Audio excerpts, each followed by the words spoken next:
La bombe a finalement explosé. Lewis Hamilton n'a plus réussi à cacher sa frustration envers Ferrari et a prononcé une phrase qui va résonner dans les couloirs de Maranello pendant les prochains mois. Après une nouvelle course décevante, cette fois à Silverstone, le septuple champion du monde a été direct. Certains éléments de la voiture actuelle ne peuvent tout simplement pas être repris dans le projet 2026. La lune de miel entre Hamilton et l'écurie italienne est-elle déjà terminée avant même d'avoir vraiment commencé? Et surtout, Ferrari va-t-elle enfin se réveiller ou continuer à vivre dans le déni?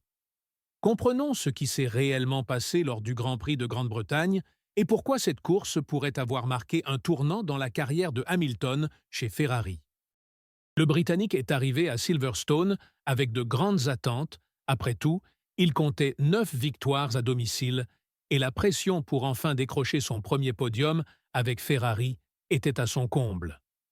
Tout le monde s'attendait à ce que le circuit où Hamilton est pratiquement imbattable soit l'endroit idéal pour mettre fin à cette série frustrante.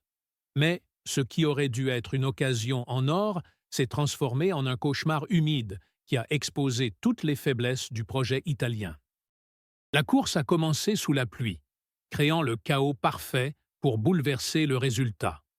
Alors que Lando Norris et Oscar Piastri dominaient avec McLaren, montrant que leur voiture était parfaitement adaptée aux conditions difficiles, Hamilton se retrouvait à se battre pour les miettes, luttant désespérément avec Nico Hülkenberg et Lance Stroll pour la dernière place sur le podium. C'était une situation humiliante pour un septuple champion du monde qui avait déjà remporté tant de victoires épiques dans des conditions similaires. La stratégie de Ferrari a une fois de plus montré pourquoi l'équipe n'est pas encore au niveau des grandes puissances de la Formule 1. Hamilton a réussi à dépasser Stroll et a mis la pression sur Hülkenberg avec la détermination de celui qui sait que chaque point compte, mais au moment des décisions stratégiques cruciales, lorsque tout le monde a changé ses pneus intermédiaires pour des pneus slick, les stratèges italiens ont lamentablement échoué. Hülkenberg s'est arrêté un tour après Hamilton et s'est construit une avance suffisante pour décrocher son premier podium en Formule 1 depuis plus d'une décennie. Hamilton a dû se contenter de la 4e place, mais ce résultat n'était que la partie émergée de l'iceberg d'un problème beaucoup plus profond. Et cela ne s'arrête pas là. Peu après avoir quitté les stands lors de son arrêt crucial, Hamilton a commis une erreur qui lui a coûté de précieuses places, sortant large dans le virage 3 et perdant un temps précieux. Mais voici le point crucial que la plupart des analyses ignorent. Cette erreur n'était pas seulement due à un manque de concentration ou à la pression psychologique. Hamilton a été d'une honnêteté brutale en expliquant que la voiture était impossible à conduire. Selon lui, la SF25 déteste tout simplement les conditions humides. Les mots du Britannique ont été dévastateurs et sans diplomatie. Cette voiture n'aime pas du tout ces conditions. C'est la pire sensation qui soit, quand vous ne pouvez tout simplement pas vous appuyer et avoir confiance que vous pouvez compter sur l'arrière de la voiture. La situation est encore plus alarmante lorsque Hamilton compare cette expérience à une métaphore parfaite. Il a décrit cette sensation comme « construire un mur, puis le démolir, construire un mur, puis le démolir ». C'est un gars qui a déjà remporté 9 victoires à Silverstone, qui connaît chaque virage du circuit comme sa poche, qui a déjà piloté des voitures McLaren et Mercedes dans des conditions similaires et qui s'est toujours distingué sous la pluie. Et pourtant, il a catégoriquement déclaré que c'était la voiture la plus difficile qu'il ait jamais conduite ici. Ce n'est pas seulement une critique technique passagère, c'est un cri d'alarme désespéré. Mais le problème est encore plus grave qu'il n'y paraît lorsque l'on analyse les performances globales de Ferrari. Alors que Hamilton se battait pour la 4e place, frustré, mais essayant toujours de tirer le maximum de sa voiture, son coéquipier Charles Leclerc a réalisé l'une des pires performances de sa carrière, terminant seulement 14e. Deux pilotes de très haut niveau, mondialement reconnus pour leur talent sur piste mouillée, tous deux complètement perdus avec la même voiture. Ce n'est pas une coïncidence, c'est la preuve scientifique que quelque chose ne va vraiment pas dans toute la philosophie de conception de Ferrari. La déclaration la plus explosive, qui pourrait complètement changer l'avenir de l'équipe, est venue après la course. Hamilton a non seulement critiqué la voiture actuelle, mais il a clairement indiqué qu'il allait rencontrer personnellement les ingénieurs responsables du projet 2026. Ses propos ont été directs, sans la diplomatie traditionnelle de la Formule 1. Certains éléments de cette voiture ne peuvent pas être conservés pour l'année prochaine. Je vais peut-être devoir m'asseoir avec les personnes qui conçoivent la voiture pour l'année prochaine. En clair, Hamilton dit que si Ferrari ne change pas radicalement sa philosophie de conception, elle répétera les mêmes erreurs catastrophiques à l'avenir. La position de Hamilton est à la fois stratégique et courageuse.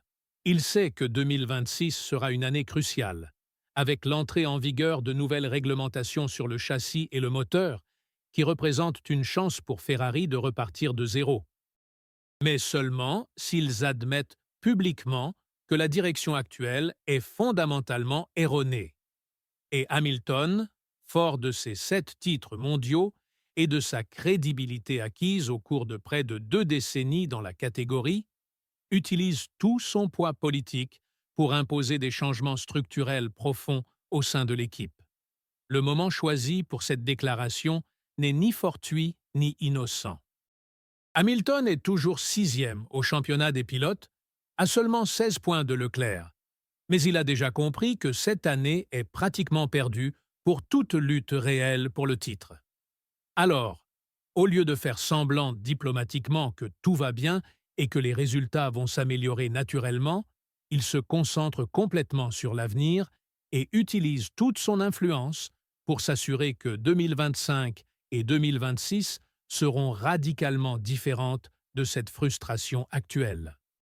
La question qui reste en suspens est la suivante. Ferrari va-t-elle vraiment écouter cette fois-ci? Historiquement, l'écurie italienne a toujours eu beaucoup de mal à accepter les critiques de ses pilotes, surtout lorsque celles-ci remettent en question des décisions techniques fondamentales. Mais cette fois-ci, la situation est complètement différente. Nous parlons de Lewis Hamilton, un septuple champion du monde qui n'a absolument rien à prouver à personne et qui pourrait prendre sa retraite pour profiter de ses succès.